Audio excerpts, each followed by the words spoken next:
Here we go with notes today and starting with molecular polarity. So there are two things that a molecule being polar depends on. The first thing is bond, meaning in order for a molecule to be polar, the bonds have to be polar. So bond polarity. And then the second thing that's going to determine whether a molecule is polar or nonpolar is molecular shape.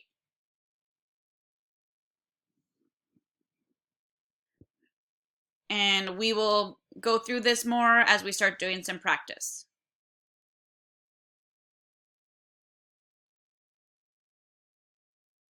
All right, so here we go. A bond is polar when there's uneven sharing of electrons between the two atoms. So if you remember back when we did this, this is like based on electronegativity. If one atom in the bond is more attracted to electrons, it will yank harder on the electrons, creating a dipole. Okay, that's an uneven sharing, and that's a polar bond. Okay, a molecule is polar when the polar bonds aren't able to cancel themselves out, and the entire molecule ends up with what's known as a net dipole moment, meaning there's a region of the molecule that ends up being partially negative and a region of the molecule that ends up being partially positive. That's what it means to be polar. And this is going to be defined through what's known as symmetry. So, a nonpolar molecule means all of the dipoles cancel each other out through symmetry. Again, this is going to make more sense when we practice. A polar molecule means the dipoles don't cancel out. They generally all pull towards the same direction, creating an overall partial positive and partial negative charge. That's what it means to be polar.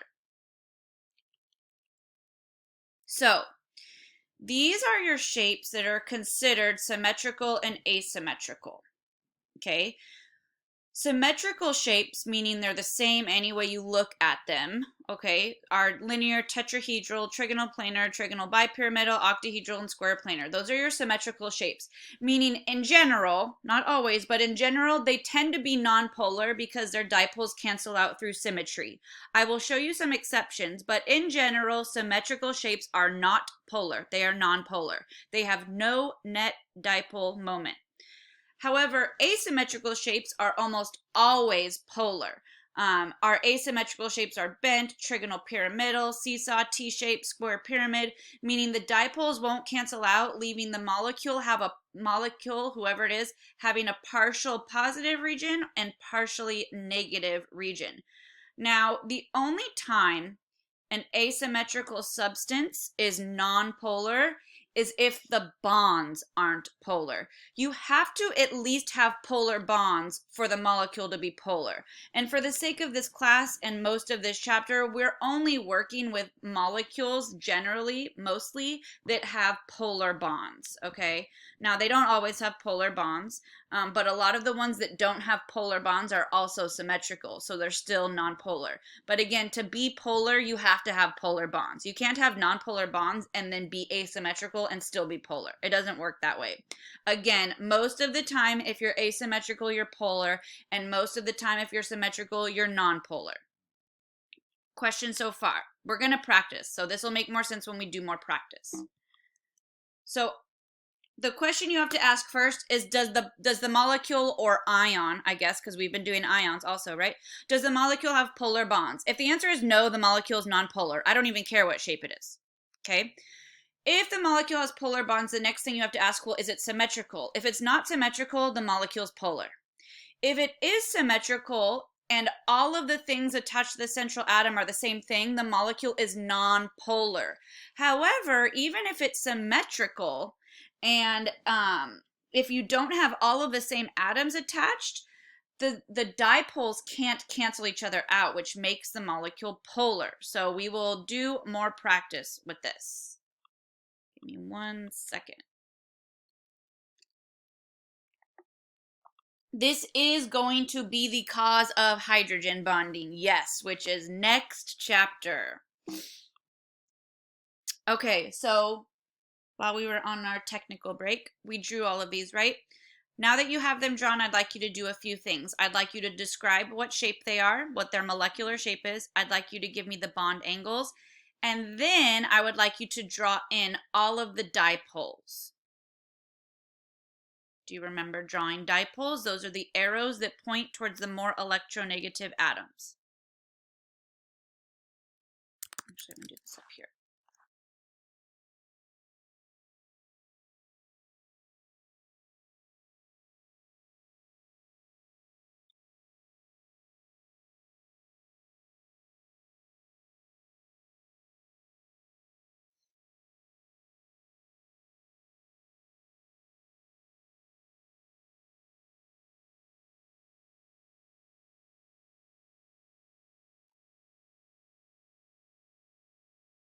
Oopsies.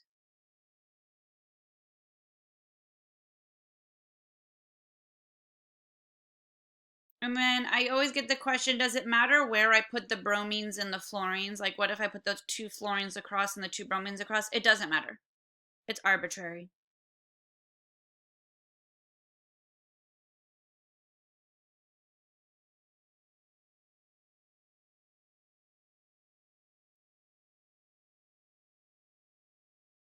So remember, your dipoles point towards your more electronegative element, meaning there's uneven sharing going on in that covalent bond.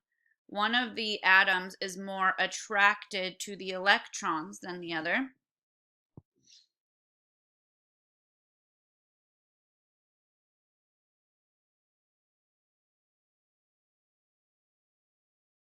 So both of these structures up here are tetrahedral with a bond angle of 109.5.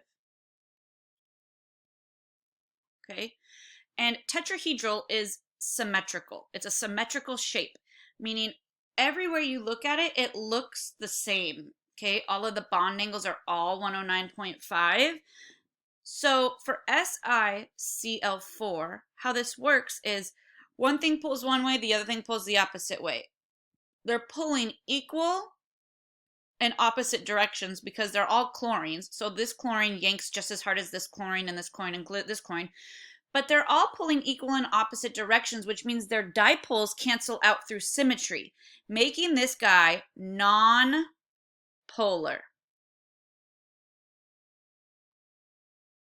So this is a polar covalent bond. This is a polar covalent bond. This is a polar covalent bond. This is a polar covalent bond. But because all of the dipoles cancel out through symmetry, there is no net dipole moment, making it nonpolar. Okay. Now, this guy is also tetrahedral, and tetrahedral is, the shape is symmetrical, but this guy is polar. And the question is, well, how come if it's a symmetrical molecule, why is it polar?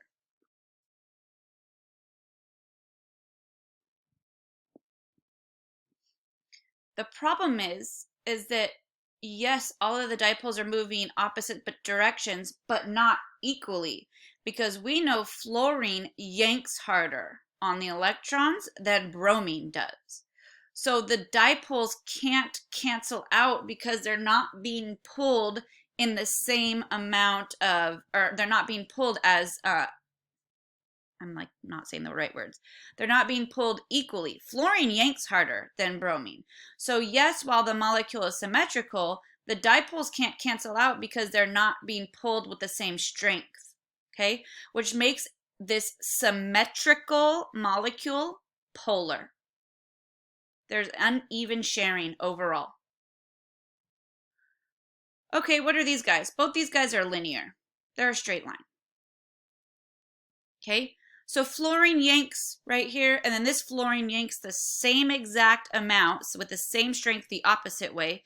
So there's no net dipole on here. So this is nonpolar. Now, this is linear, and linear is symmetrical. However, you have chlorine yanking pretty hard on these electrons and nobody yanking back equally. So there is a net dipole moment, What does that mean? That means the electrons that are being yanked towards chlorine create this partially negative region, leaving the hydrogen region partially positive. This is what it means to be polar. There is a net dipole moment creating a partial negative charge and a partial positive charge on the molecule. That is what it means to be polar. So this guy is polar.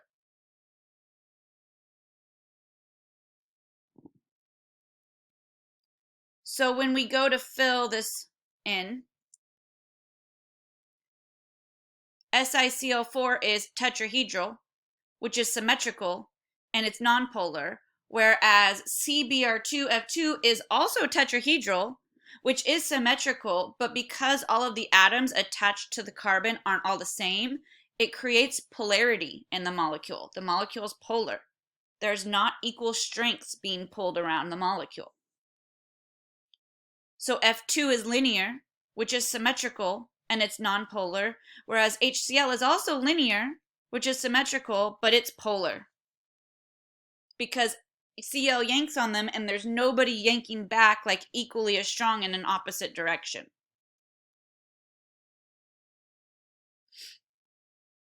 Questions so far? We're going to do a lot more practice.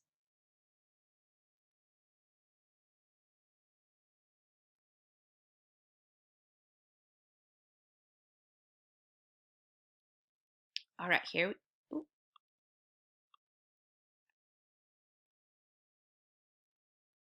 Symmetry doesn't have to do with the size of the atoms attached. It has to do with how they are attached. It's based on the shape in terms of how many things are bonded to the central atom and lone pairs on the central atom, irregardless of the size of each atom.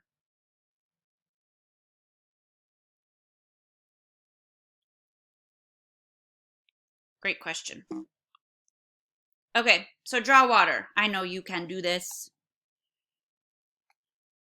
Please draw water. And while you're at it, draw water. Tell me its shape. Tell me its bond angle. And please draw the dipoles where appropriate.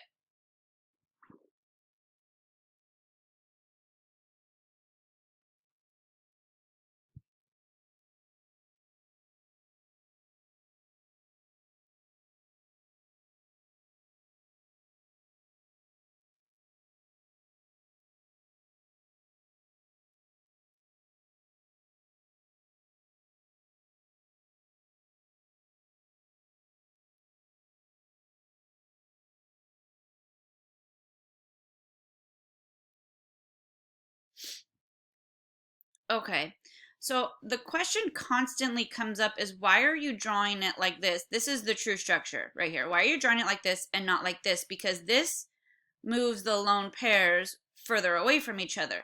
And you're right, on a flat surface, that is true.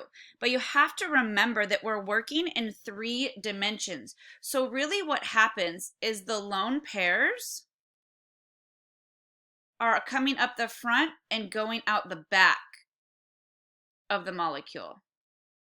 And then you have the bonded pairs. I guess maybe I could do it like this. Again, it's hard to draw 3 dimensions, right, on a flat surface. So like this lone pair is coming off of the back of the molecule, while this one is sticking out the front. Okay? And then you have these going straight down. So this is bent. All of the dipoles, these are polar covalent bonds, are being yanked towards the oxygen because oxygen is really, really electronegative. It's highly attracted to electrons.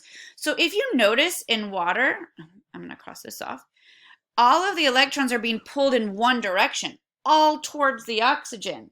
So as Martin was saying, that creates a partially negative region up here because electrons are negatively charged. So if the electrons are being yanked this direction, this creates a partially negative region, which leaves the hydrogen, the bottom of the molecule, as partially positive.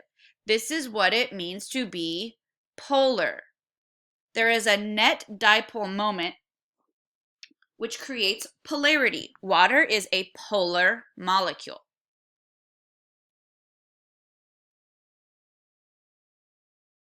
So look at it. You've got polar covalent bonds, and then you have an overall polarity where all of these electrons are being pulled up by the oxygen, creating a partially negative region and a partially positive region, which makes water polar. The dipoles don't cancel out. They actually almost like combine. They're all moving towards the same location. Okay, so another familiar molecule is ammonia. Go ahead and draw it. Ammonia is NH3.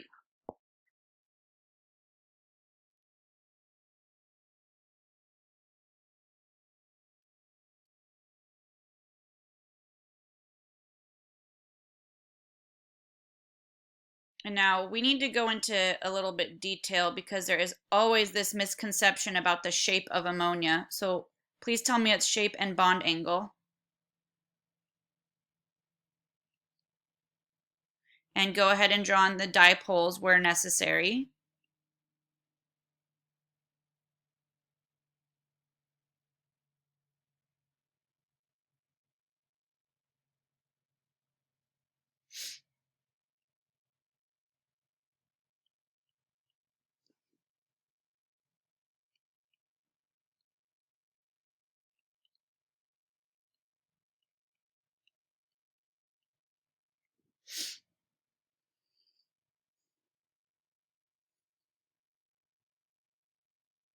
So look at the nitrogen yanking on the electrons, yanking on the electrons, yanking on the electrons. This is an asymmetrical shape. Trigonal pyramidal is asymmetrical, meaning not symmetrical. Okay, so all of these dipoles are all being pulled towards the nitrogen. Okay, so all being yanked towards the nitrogen to one region, which creates a partially negative region on the ammonia molecule, and then below at the bottom of your pyramid is a partially positive region in your hydrogens. So this has a net dipole moment, making it polar. Now, so many of you want to call this T shape, and it is not T shape. Why is NH3 not T shape?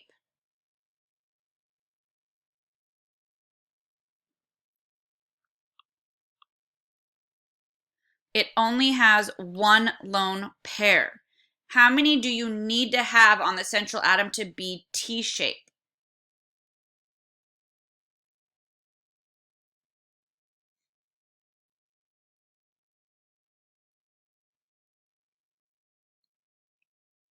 Two. Okay, T shape is a smaller bond angle than ammonia. T-shaped bond angle, you have a central atom, you have three things bonded to it, but the lone pair up top prevents you from being able to put this into a pyramid. Okay, the two lone pairs, excuse me. So you can't put it into a pyramid like here. So your bond angles with T-shape are left at 90 degrees. So the two lone pairs only let you have a 90-degree bond angle, whereas a one lone pair lets you have a bigger bond angle.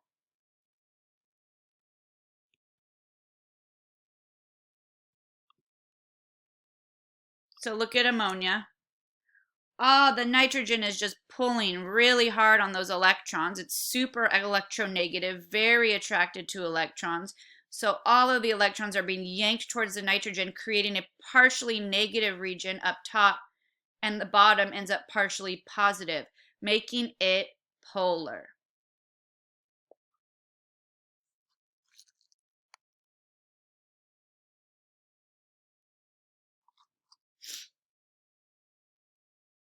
Okay. Any questions before we keep going? We're going to do a couple more.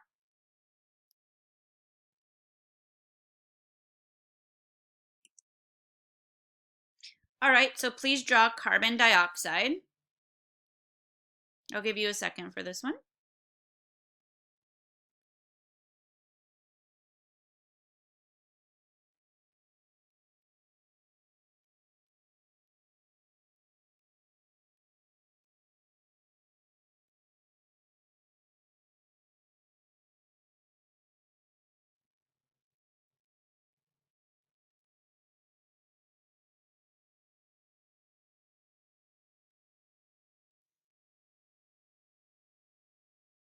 Okay. So another question I get is, why is carbon dioxide not bent? And there is a real answer. Why is carbon dioxide not bent? Why does it get to form a straight line? What causes bonds to bend?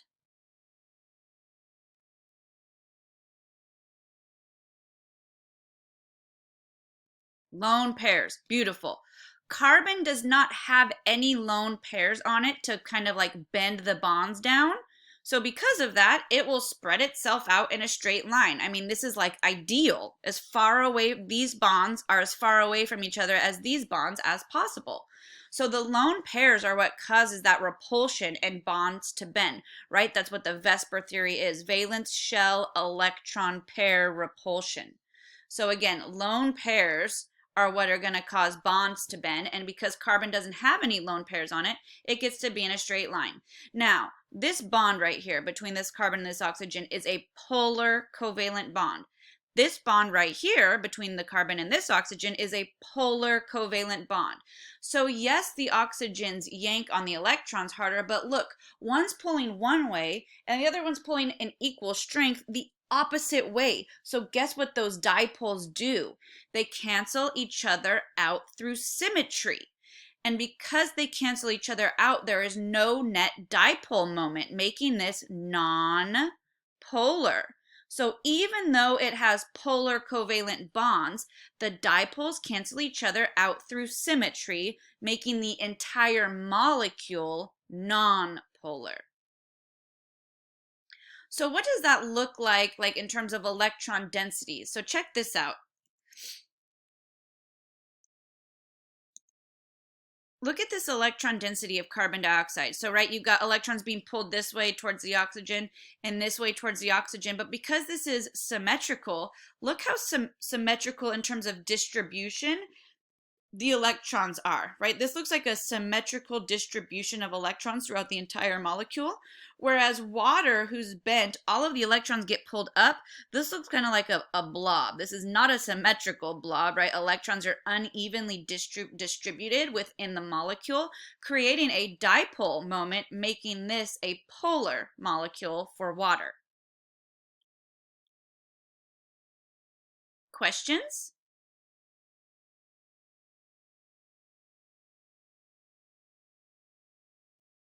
Oops, sorry.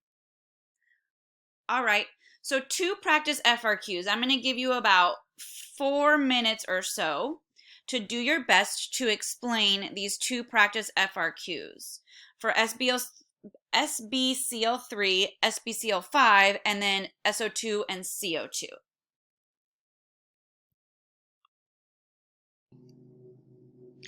Okay, I did not draw SO2 for a reason. I'll draw it last. So let's just talk about the first two.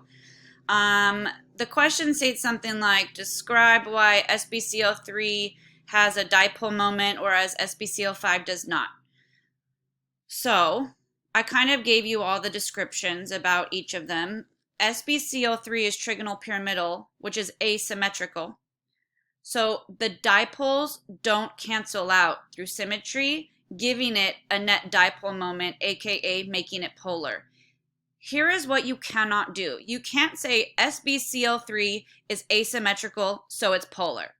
That's not good enough. You have to, you're not wrong, but you have to explain that you understand what that means in terms of a net dipole moment, meaning you have to explain that the dipoles don't cancel out, okay? They kind of all combine, making the molecule polar. Now, SBCL5 is non-polar. Why? Trigonal bipyramidal is symmetrical. So I just want to show you why the dipoles cancel out. It should be very easy to see that the one goes up and the one goes down will cancel out. But let's talk about the triangle. The triangle looks like this. Okay, that's this part right here. So I'm just looking at it this way instead. Okay, so you have this pulling up, and then you go, well, but these guys don't pull straight backwards. Well, I know you probably don't know much about vectors, but if you did, you would know that the difference between this vector and this vector is this. So that is why this dipole cancels those two dipoles out. So again, making the entire molecule nonpolar and having no net dipole moment. Any questions about the first one?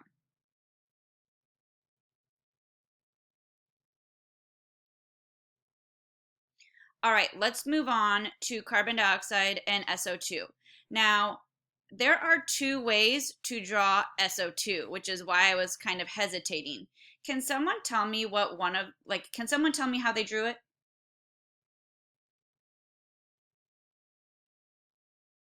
Anybody want to share? So, all right. Oop, no, go backwards. Sorry, guys.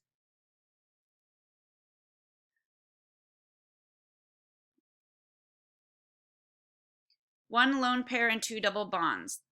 Thank you, Micah. That's great. That is one way to draw it. So you have it like this.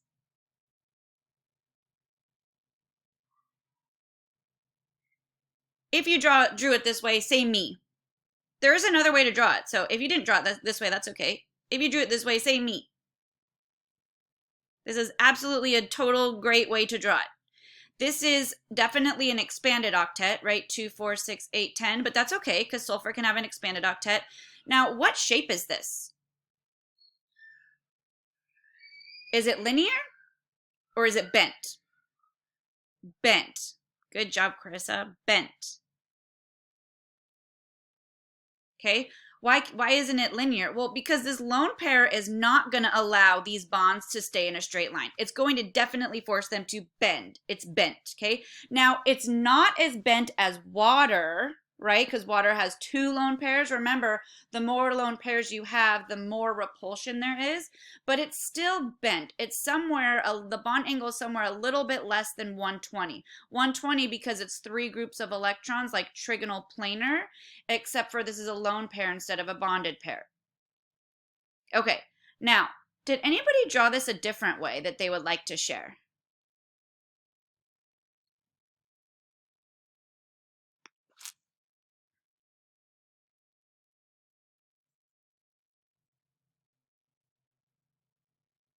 Okay, so I want you to notice, just because I want you to be aware that this is possible.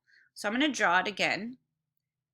So let's work through the electrons. 1, 2, 3, 4, 5, 6. And then oxygen has 6 also, right? 1, 2, 3, 4, 5, 6. 1, 2, 3, 4, 5, 6. All right. And then you bond. And then bond. I drew this so ugly. Sorry, let me redo this.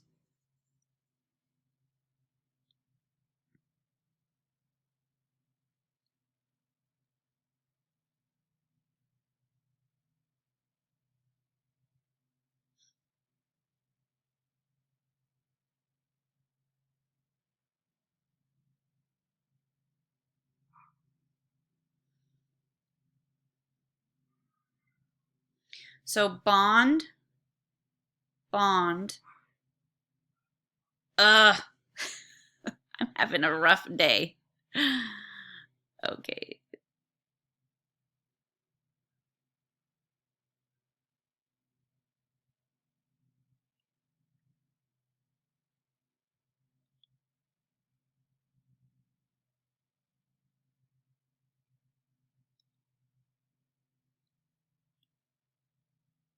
Okay. So bond. And then what most of you did is you saw this lone one and this lone one and you bonded it, right? But do you have to do that? What's another way you could do that? Instead of creating a double bond, what could you do with this electron?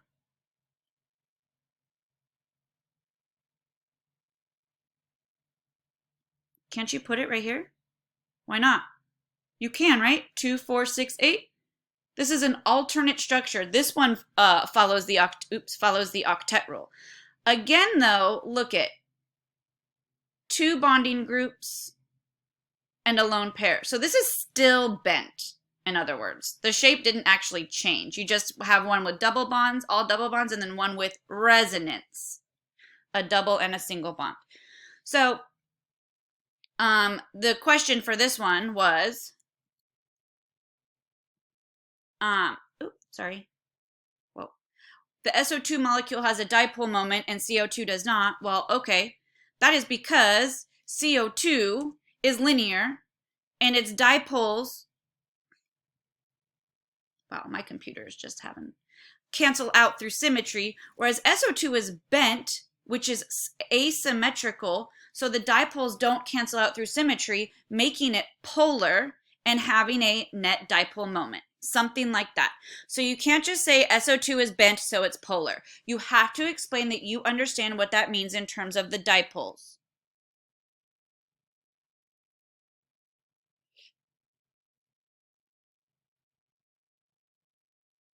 Okay? Questions before we move on?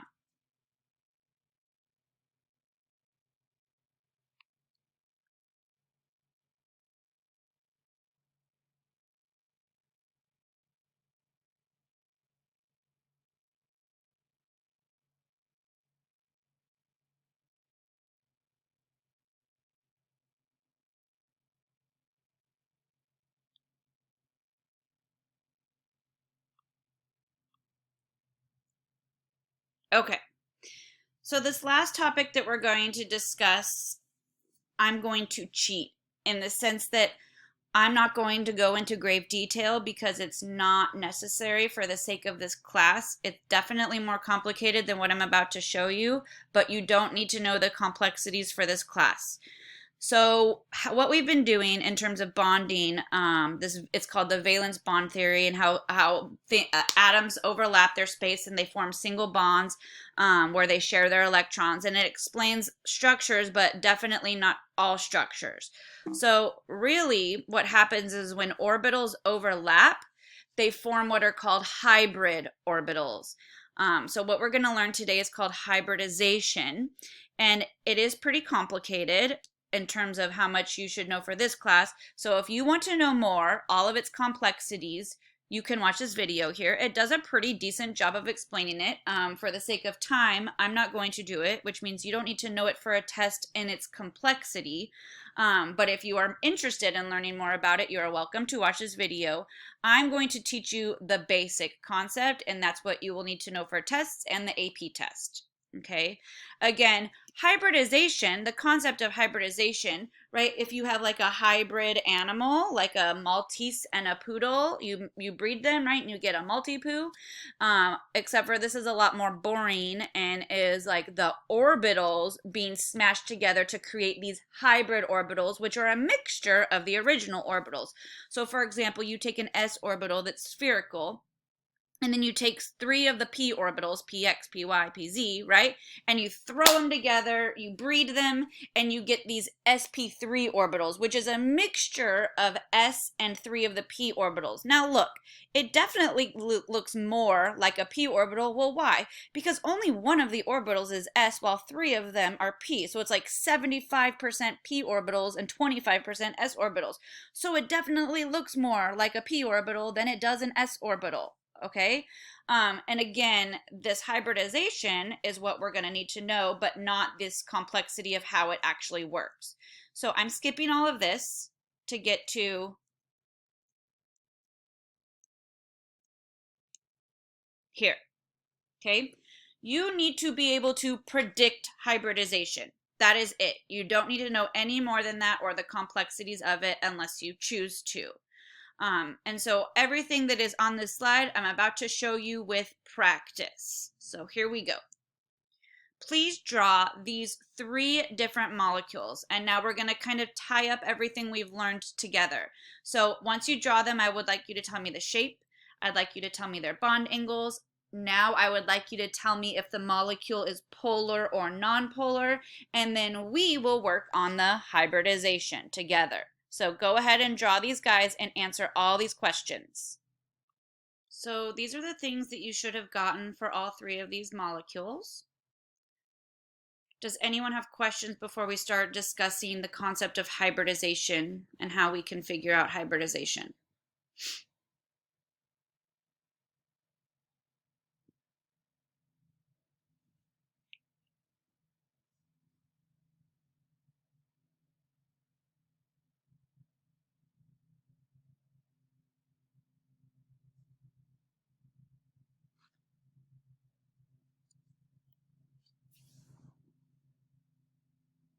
Okay, so here we go. Here's how hybridization works. Let's talk about all the different orbitals we have. So we have s orbitals, we have p orbitals, we have the px orbitals, we have py orbitals, we have pz orbitals. Who's after the p orbitals?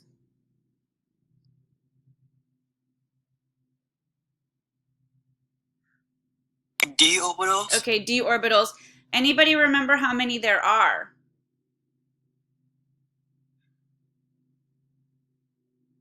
S has 1, P has 3, D has 1, 3, 5. Okay, good. So I know you don't know their names and you don't need to. I'm just going to write them down just for the sake of being specific. You don't need to know them. I'm just doing it because I can.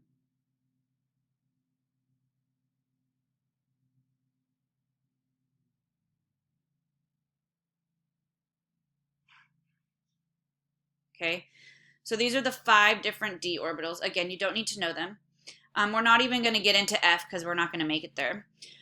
So to determine hybridization, they use something called the steric number. And steric number is just how many groups of electrons are around the central atom. So look at 1, 2, 3, 4, which means a steric number of 4.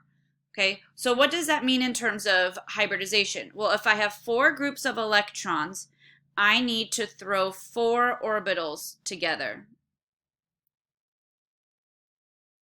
So I need to utilize 4 orbitals and smash them together to make my hybrid orbitals. We are focusing around the central atom.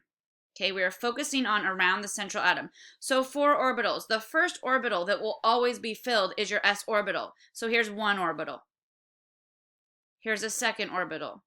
Here's a third orbital. Here's a fourth orbital. So SPPP, they call that SP3 because there's 3 of the p orbitals hybridized. So you would say around the sulfur, it is sp3 hybridized. That's it. So let's do more practice. Multiple bonds do not count as extra groups in terms of orbitals. Multiple bonds do not count as extra groups. So let me cross this off. So how many groups of electrons are around my central atom carbon? 2. 2. So if there's 2 groups of electrons, it has what's known as a steric number of 2, means I need to get 2 orbitals. So here's my first one. It will always be s. Here's my second one. So I have an s and a p orbital that will smash together to make what are called sp hybridized orbitals, a mixture of s and a mixture of p orbitals. So around carbon, you would say it has sp hybridization. Okay, BF3, boron. This is an incomplete octet, yes, but remember boron is okay that way. There are 1, 2, 3 groups of electrons around boron, which means I need to utilize 3 orbitals for my hybrid orbitals. So 1, 2, 3. So S, P, P. So we say this is sp2 because there's 2 of the p orbitals hybridized around boron. That's it. This is the extent that I need you to know. Yes, it's more complicated than this. No, I don't need you to know that, but I do need you to be able to predict hybridization. And again, we're going to do some more practice, but this is how you do it. Questions before we start more practice?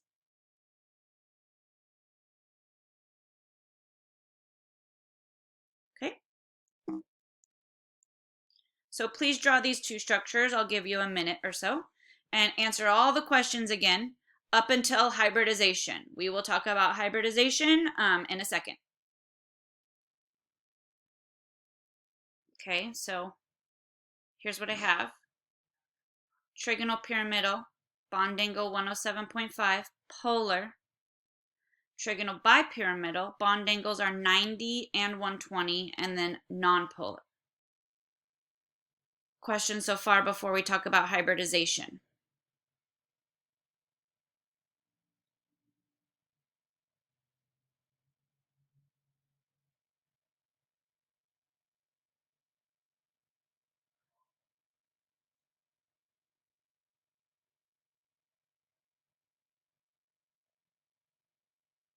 Jeez.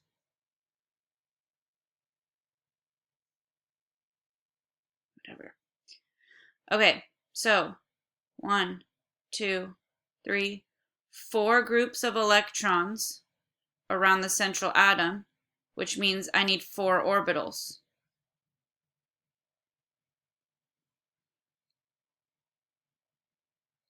So 1, 2, 3, 4. So it is SPPP, which is sp3 hybridized around the phosphorus. Okay, what about this guy? 1, 2, 3, 4, 5 groups of electrons around the central atom. So 1, 2, 3, 4, 5. Ooh, so that's SPPPD. So this is sp3d hybridized around the phosphorus. This is up for debate lately, but for the sake of this class, this is how we're going to learn it. Okay. So now, for the sake of time, I'm going to draw carbonate for you.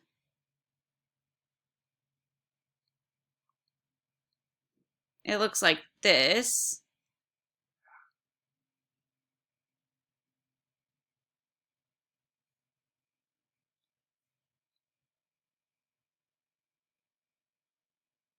Okay. It's trigonal planar. There's no lone pairs on carbon.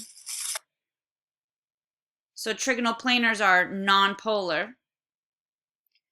And I'd like you to try to tell me the hybridization around the central atom.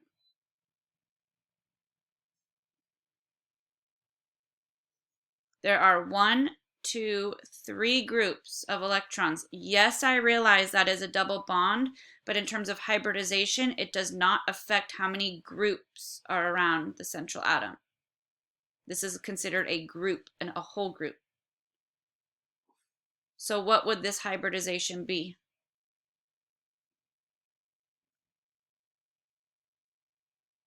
SP2? Good. sp2. S, P, P.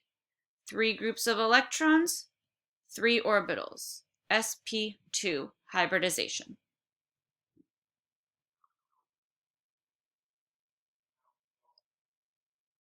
Questions?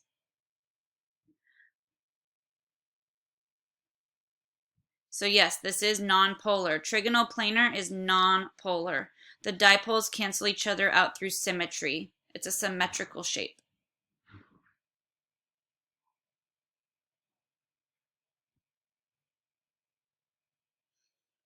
All right, so the last thing, I know class ends, or the bell, whatever, rings at 11:09, but if you could please just bear with me and try to do your best to answer this FRQ question.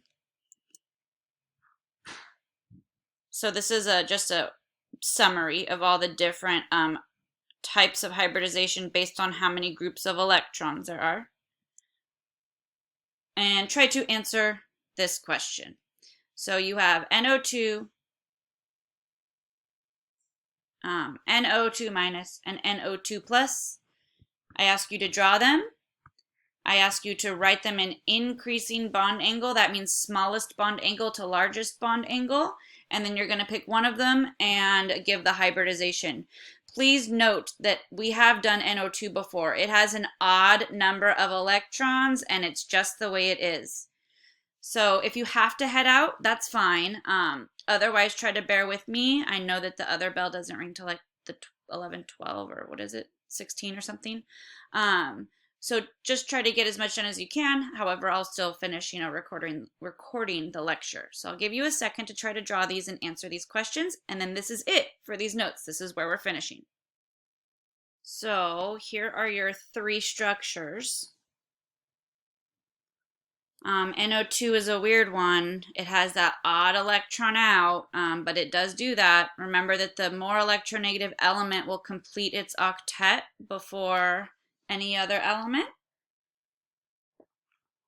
And then here's NO2 minus.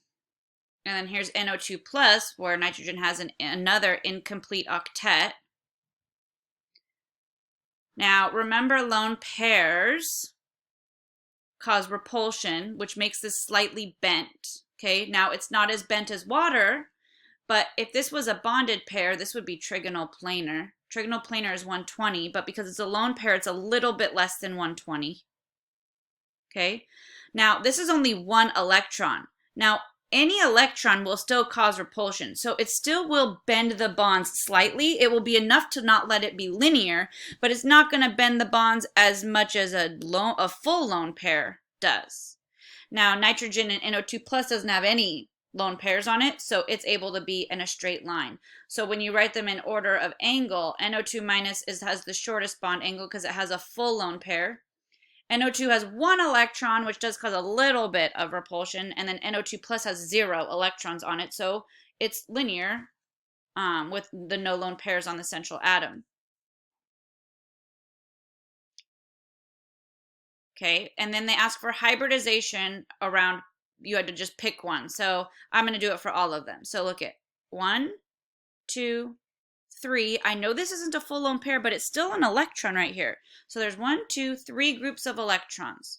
So that is SPP, which is SP2. SPP, that's 3. 1, 2, 3 groups of electrons. So SP2. 1, 2 groups of electrons. So that's going to be an S and a P orbital hybridized around the nitrogen. What do all of these structures have? What else? I know they didn't ask you this, but what do they all have?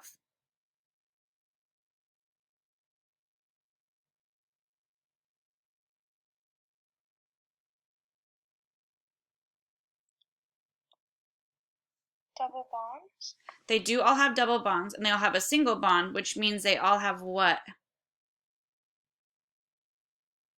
Resonance, right? This multiple bond right here really is split evenly throughout the entire molecule. This is resonance. So what's the bond order? Do you remember how to do this? There's 1, 2, 3 bonds. Divided by how many things is nitrogen bonded to? 1, 2. So the bond length is right smack dab in between the length of a single and a double bond. It's shorter than a double bond, but shorter than a single bond, but not as short as a double bond. 1.5, 1.5, and they're all like that because they're all a single and double bond.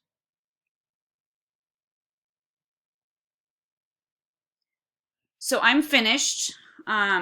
I'll hopefully be messaging out when I'll have our office hours.